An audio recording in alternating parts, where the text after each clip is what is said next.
जय हिंद दोस्तों, मैं महेंद्र शर्मा स्वागत करता हूं वन वर्ल्ड हिंदी में आपका। उम्मीद करता हूं आप खुश और स्वस्थ है। दोस्तों आइए दिखाते हैं पाक मीडिया का एक लेटेस्ट वीडियो जिसमें कैसे अब भारत की सफल डिप्लोमेसी का एक डिस्कशन किया जा रहा है। क्योंकि अभी हाल ही में जो भारत ने यूक्रेन मामले पे रशिया के खिलाफ वोट न करके आज एक बहुत ही जबरदस्त गिफ्ट हासिल किया है। वो गिफ्ट हासिल किया है रशिया से। रशिया की जो ऑयल कंपनीज है उन्होंने भारत को क्रूड ऑयल पे भयंकर डिस्काउंट दिया है। क्योंकि कहीं ना कहीं अब रशिया को लगने लग गया है कि इस क्राइसिस के समय अगर क्रूड ऑयल महंगा भी होता है तो भारत को इस फेस का सामना न करना पड़े। क्योंकि पूरे विश्व में अब तेल के रेट बढ़ने वाले हैं, जबकि भारत में ऐसा कुछ दिक्कत ना है। तो रशिया ने भी अपनी तरफ से जो दोस्ती का फर्ज अदा किया है वो अब पाकिस्तानी मीडिया में चर्चा का विषय बन गया है। क्योंकि कहीं ना कहीं अब पाकिस्तानी मीडिया को जलन भी होने लगी है। क्योंकि जिस टाइम युद्ध शुरू हुआ था उस समय इमरान खान वही था, जबकि ऐसा कुछ इमरान खान को ऑफर नहीं किया गया है। तो दोस्तों देखिए,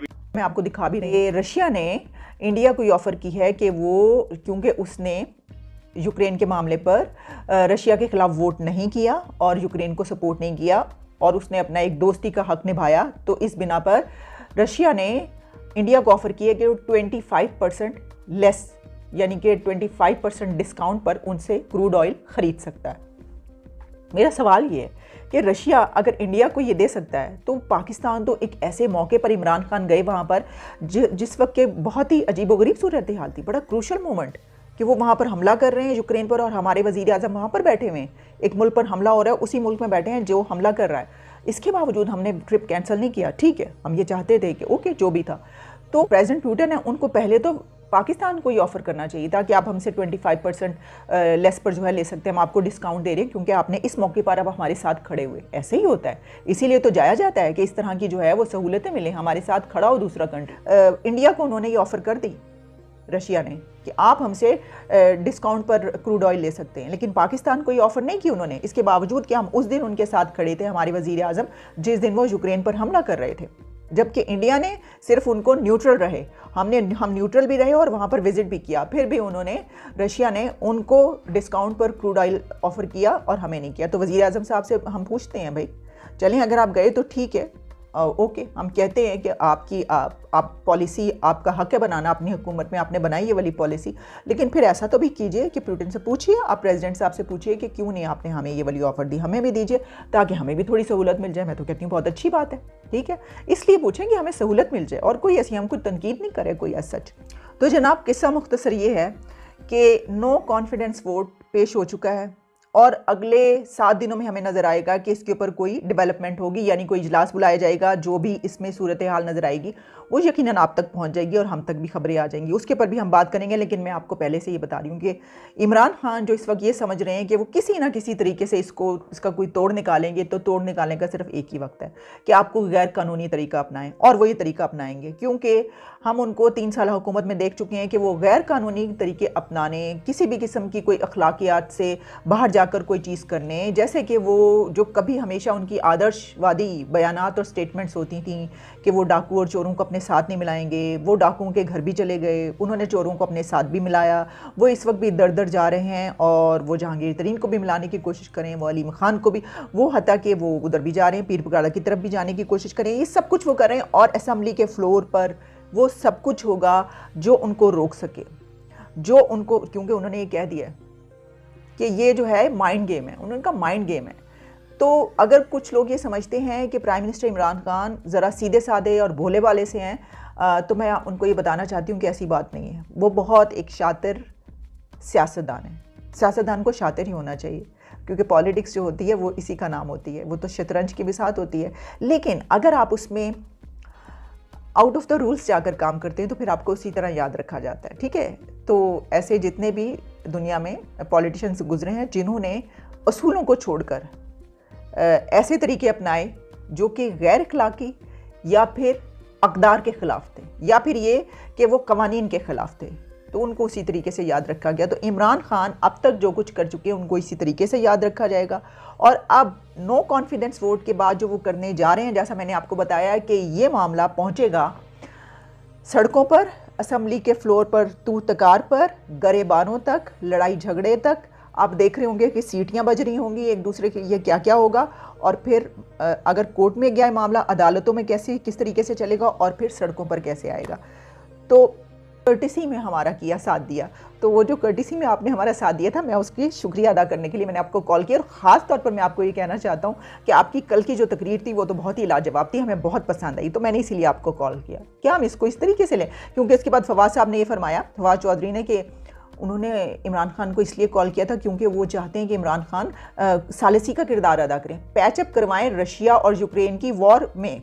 मतलब दुनिया के इतने कंट्रीज़, इतने लीडर्स मौजूद हैं, लेकिन आप ये देखिए कि उनको इमरान खान की तकरीर इस कदर पसंद आई है कि उन्होंने अगले दिन कॉल करके कहा है कि सिर्फ आप ही वो इंसान हैं जो इसकी सालसी करवा सकते हैं यूक्रेन और रशिया वॉर की। इस नैरेटिव से जो दिया गया है, जो कि हुकूमत की तरफ से बताया गया है कि सालसी के लिए फ़ोन आया, उससे तो यही नज़र आता है कि उन्हें वो तकरीर बहुत पसंद आई।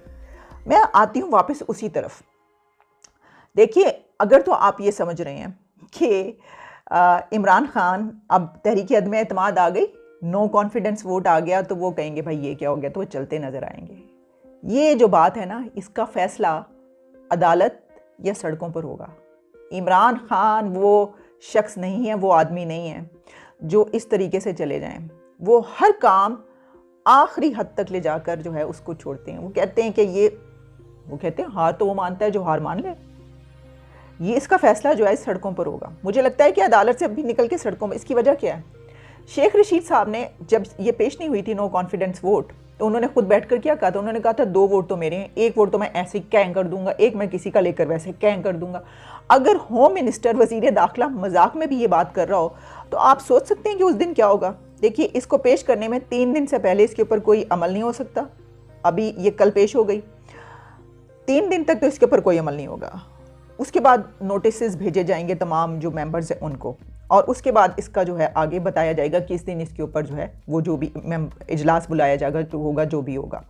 और उसके बाद 7 दिन के बाद नहीं हो सकता, नहीं यानी 7 दिन के आपने अंदर करना होता है। लेकिन शायद कुछ ऐसे हैं, कुछ रूल्स एंड रेगुलेशंस हुकूमत ऐसा कर सकती है कि उसको शायद हो सकता है 10, 12, 14 दिन तक भी ले जाए, लटका दे। लेकिन क्या जो असद कैसर स्पीकर हैं पाकिस्तान तहरीक इंसाफ के, यानी गवर्नमेंट के इस वक्त जो स्पीकर बैठे हैं असेंबली में, क्या वो इसमें कोई किरदार अदा नहीं करेंगे? आप देखिएगा असेंबली में होता क्या है। ये तो बात तू तड़ाक से लेकर गरेबानों तक पहुंचेगी अब ऐसे। अच्छा, और मैं आपको हिस्ट्री बता दूं कि पाकिस्तान की हिस्ट्री में अभी तक 3 टाइम्स नो कॉन्फिडेंस वोट आया है, और उसमें से 1 मरतबा भी कामयाब नहीं हुआ। आप अंदाज़ा ही कीजिए कि बेनज़ीर भुट्टो की दफ़ा तो नो कॉन्फिडेंस वोट कामयाब नहीं हुआ। चलें, वो तो एक पाकिस्तान की एक मुंतखब वज़ीर आज़म, एक बड़े वोट लेकर एक बहुत बड़ी लार्जेस्ट पार्टी हुआ करती थी, उसकी वज़ीर आज़म वो बनी थी। लेकिन शौकत तरीन जो कि बाहर से आए थे और लाए गए थे कुछ दिनों के लिए, इंपोर्ट करके, इंपोर्टेड शौकत तरीन, उनके खिलाफ भी नो कॉन्फिडेंस वोट आया था मुशर्रफ के दौर में, वो भी कामयाब नहीं हुआ था। ये वाला वोट ऑफ नो कॉन्फिडेंस कामयाब होगा, ये वाला वोट ऑफ कॉन्फिडेंस कामयाब हो सकता है। इसके बहुत ज़्यादा चांसेस हैं। इसकी वजह क्या है? अलीम खान जो है ना, अगर कोई ये समझ रहा है कि वो वज़ीर आज़म से मिल जाएंगे, वो नहीं मिलेंगे।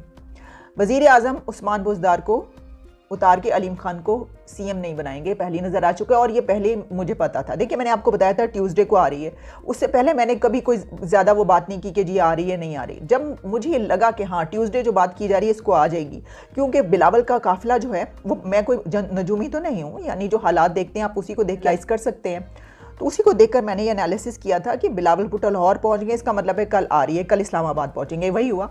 मैंने कहा था कि ट्यूसडे को आ रही है, मंगल को आ गई। अब मैं आपको ये बोल रही हूँ कि अलीम खान पीटीआई में वापस नहीं आएंगे, उनको सीएम नहीं बनाया जाएगा जैसा वो पहली नज़र आ रहा है। इसकी वजह ये है कि वो तो जब बुज़दार साहब को सीएम बनाया गया था तो काफ़ी कैलकुलेशन सुना था हुई हैं, और वो काफ़ी गुड लक है उनके लिए, इमरान खान के लिए। वो तो अगर गए तो इमरान खान की हुकूमत भी गई लेकिन मुझे लगता है कि वो रहेंगे तो तब भी हुकूमत चली जाएगी। एक तो ये बात। दूसरा, ये भी खबरें आ चुकी हैं कि पीर पगाड़ा से इमरान खान मुलाकात करने की कोशिश कर रहे हैं, जो कि कराची जाकर करेंगे, तो उस तरफ से भी लगता है कि इनकार हो चुका है, वो भी मुलाकात के चांसेस नज़र नहीं आ रहे। जहांगीर तरीन तो बिल्कुल इमरान खान से वापस नहीं मिलेंगे, मैं नहीं समझती, मैंने आपको पहले भी ये बात कही थी। तो इस सब से, और फिर एक और बात, मज़े की बात, बड़ी दिलचस्प बात, देखिए ये हुकूमत वो है, इमरान खान ये कहा करते थे कि देखो ये जो हुकूमत होती है, ये जो सब होते हैं, कैसे तमाम लोगों को अपने साथ भर भर के जो है बाहर लेकर जाते हैं टूर्स पर, और इनके ऊपर पैसा खर्च करते हैं। दिलचस्प बात ये है कि जो हुकूमत है उनका प्रोग्राम ये था, प्लान ये है कि तमाम जो मेंबर्स पार्लियामेंट है ना, उनको ऐसा करो कि बाहर के टूर्स के लिए भेज दो, ताकि जब इजलास बुलाया जाए तो वो हो ही ना। अब देखिए, बाहर के टूर्स के लिए सब लोग बड़ी जल्दी तैयार होते हैं। ख़ास तौर पर कहा जाता है वो लोग कि जिनको जब वज़ीर आज़म गए हों कहीं पर टूर पर, उनको साथ ना लेकर गए हो तो बड़ी शिकायतें होती है, देखें गए तो हमें नहीं लेकर गए। तो उन्होंने कहा कि जो अपोजिशन के अपने जितने भी मेंबर्स हैं उनको बाहर टूर्स पे भेज दो, तो उसके लिए फटाफट सब तैयार हो जाएंगे। लेकिन ये बात बाहर निकल गई और